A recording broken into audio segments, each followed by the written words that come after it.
जय श्री महाकाल। स्वागत है आपका मेरे चैनल द क्वांटम क्वेस्ट में। कल हमने डिस्कस किया था वर्क डन अगेंस्ट ग्रेविटी से रिलेटेड न्यूमेरिकल्स पर। आज का हमारा जो नया टॉपिक है वो भी वर्क डन से ही रिलेटेड है, लेकिन वर्क डन आज होगा एक जो तिरछे पथ पर गति हो रही है, यानी कि जब किसी ऑब्जेक्ट को कहीं ले जा रहे हैं एक one place to another place, तो जो ग्राउंड पर जब जो डायरेक्शन हमारी मोशन की है और जो ऑब्जेक्ट हम अपने साथ लिए हैं उसके बीच में क्या होगा, एक एंगल को क्रिएट किया जाएगा। वो एंगल जब क्रिएट होगा तो फोर्स, तो जो वर्क है work W equal force into distance ना होकर उसका कोई और फॉर्मूला जनरेट होगा, जिसे आज हम जानते हैं। तो आपको एक पहले फिगर के थ्रू, एक एग्जांपल के थ्रू बताऊंगी कि कैसे हमें आज का नया जो टॉपिक है उसको एकदम क्लियरली समझना है।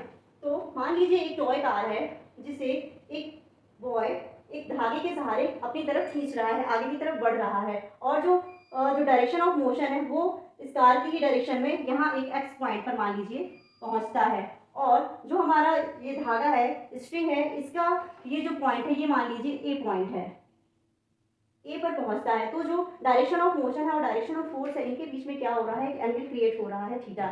तो इससे हम जानेंगे कि आज जो हमारा नया वर्क डन निकल कर आएगा उसका एक्चुअल फॉर्मूला क्या होगा। तो लिखा दिया, so we can not use the formula W equal F into S to calculate the work. इसके लिए ये मान लीजिए एक ऑब्जेक्ट है, इससे हमने क्या किया, इसको हमने किसी तार या धागे से बांधा और यहाँ पर ये ए पॉइंट पर आया है, कोई पर्सन है, इसको इसने खींचा हुआ है। तो ये जो हमारी ये आगे चलकर कहाँ पहुंचा, एक्स पॉइंट पर पहुंचा। तो यहाँ पर एक क्या हुआ, ये फोर्स की डायरेक्शन हो गई हमारी, और ये हमारी डायरेक्शन ऑफ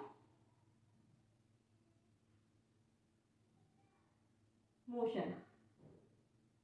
तो ये डायरेक्शन ऑफ क्या है,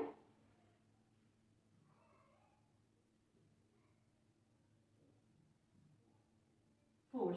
तो जब फोर्स की डायरेक्शन ये है हमारी, तो इसका हम क्या है, मेन कंपोनेंट, पूरा कंप्लीट फोर्स ना लेकर इसका एक मेन कंपोनेंट जो होगा हॉरिजॉन्टल कंपोनेंट, उसे हम यूज करेंगे, जो इस वर्क डन के लिए हमें जो डायरेक्शन ऑफ फोर्स है इसकी हम दोनों एक्सेस ना लेकर केवल इसकी हॉरिजॉन्टल फॉर्म लेंगे, जो हमारे वर्क डन में हमें यूज अप्लाई, जो वर्क डन के लिए अप्लाई किया जा रहा है फोर्स, उसके लिए हमें केवल क्या चाहिए है, हॉरिजॉन्टल कंपोनेंट। तो यहाँ पर हमारा जो W इक्वल निकलेगा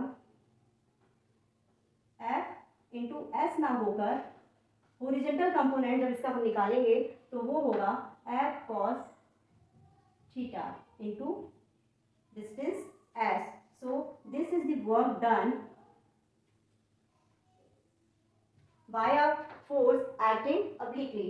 सो ये फॉर्मूला हम यूज करेंगे जब भी हमारा जो पाथ है वो इस तरह फ्लैट सरफेस ना होकर, जब इसमें कोई भी एंगल क्रिएट हो रहा है, तो हम इस फॉर्मूले का यूज करेंगे न्यूमेरिकल्स को सॉल्व करने के लिए। फिर मिलेंगे नए टॉपिक के साथ, तब तक के लिए नमस्कार।